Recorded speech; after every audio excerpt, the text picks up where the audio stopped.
एक राष्ट्र, एक विधान और एक पहचान। क्या भारत का हृदय प्रदेश कहा जाने वाला मध्य प्रदेश एक ऐसी ही कानूनी क्रांति की ओर बढ़ रहा है जो सदियों पुराने सामाजिक ढांचे को बदल देगी। जी हां, 8 अप्रैल 2026 यह वो तारीख है जब एमपी की राजनीति में नई हलचल शुरू हुई। मुख्यमंत्री डॉक्टर मोहन यादव ने कैबिनेट बैठक में मंत्रियों को स्पष्ट संकेत दिए कि अब वक्त आ गया है उन राज्यों का अध्ययन करने का जहां समान नागरिक संहिता यानी यूसीसी पहले से हकीकत बन चुका है। लेकिन यह सुगबुगाहट अचानक कैसे शुरू हुई? क्या यह कानून सिर्फ परंपराओं को बदलने के लिए है या इसका उद्देश्य हर नागरिक को न्याय के एक ही तराजू पर तोलना? नमस्कार, मेरा नाम है अंकित, आप देख रहे हैं आयोग। आज के वीडियो पर इस पूरे मुद्दे पर हम एक विशेष रिसर्च रिपोर्ट आपके लिए लेकर आए।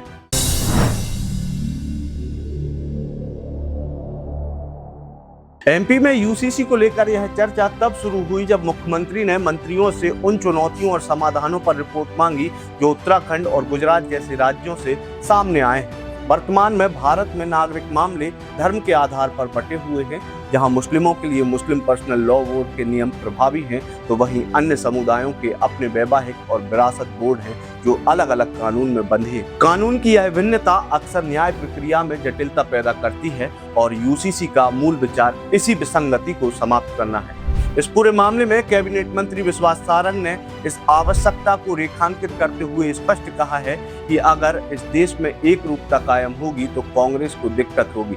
यूसीसी वर्तमान में इस देश के भविष्य के लिए जरूरी है। मंत्री ने अपने बयान में यह भी कहा कि अल्पसंख्यकों को केवल वोट बैंक के रूप में अब तक कांग्रेस ने इस्तेमाल किया है। अब उस गलती को सुधारने का समय है और अब यूसीसी बहुत जरूरी है। कांग्रेस ने इस देश में हर समय विभेद की राजनीति की, विघटन की राजनीति की, जाति को जाति से लड़ाना, धर्म को धर्म से लड़ाना, तुष्टीकरण की राजनीति करने के लिए एक वर्ग विशेष को वोट बैंक के रूप में उपयोग किया। उससे अल्पसंख्यकों का भला नहीं हुआ, केवल और केवल उनको पीछे करने का काम किया, उनको वोट बैंक के रूप में उपयोग किया।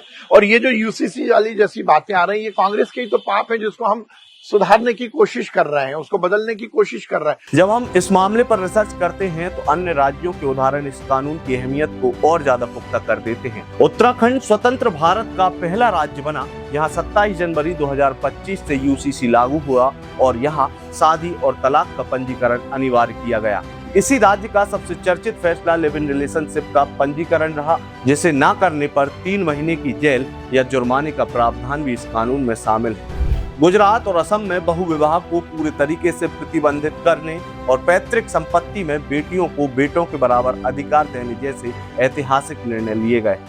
उत्तराखंड मॉडल की तर्ज पर पहचान छिपाकर या धोखे से शादी करने वालों को 7 साल की सजा तक का कड़ा प्रावधान इसी कानून में शामिल है। एमपी में इस कानून की सबसे बड़ी विशेषता इसका सुरक्षात्मक दृष्टिकोण है। चूंकि एमपी में जनजातीय आबादी और उनकी पारंपरिक पद्धतियां जैसे दापा प्रथा और लमसना विवाह अत्यंत महत्वपूर्ण है, इनके लिए सरकार अत्यंत गंभीर है।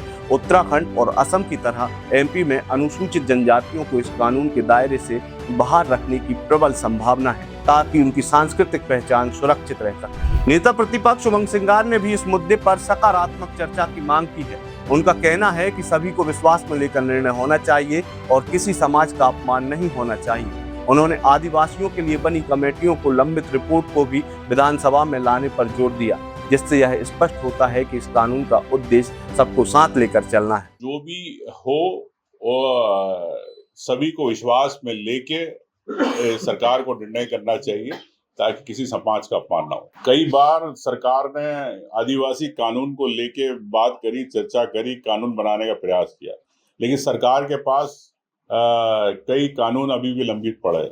मैं समझता हूँ कि आदिवासियों के जो कानून की सरकार ने बात करी, कमेटी बनाई है, उसकी रिपोर्ट भी तत्काल आना चाहिए और उसको भी विधानसभा पारित होना चाहिए। अगले 6 महीनों में एमपी सरकार एक विशेषज्ञ कमेटी के माध्यम से यूसीसी का बिल लाने की तैयारी में है। गृह विभाग इस दिशा में तेजी से काम कर रहा है ताकि एक ऐसा कानून तैयार हो जो आधुनिक न्याय प्रणाली और सामाजिक समानता का प्रतीक बने।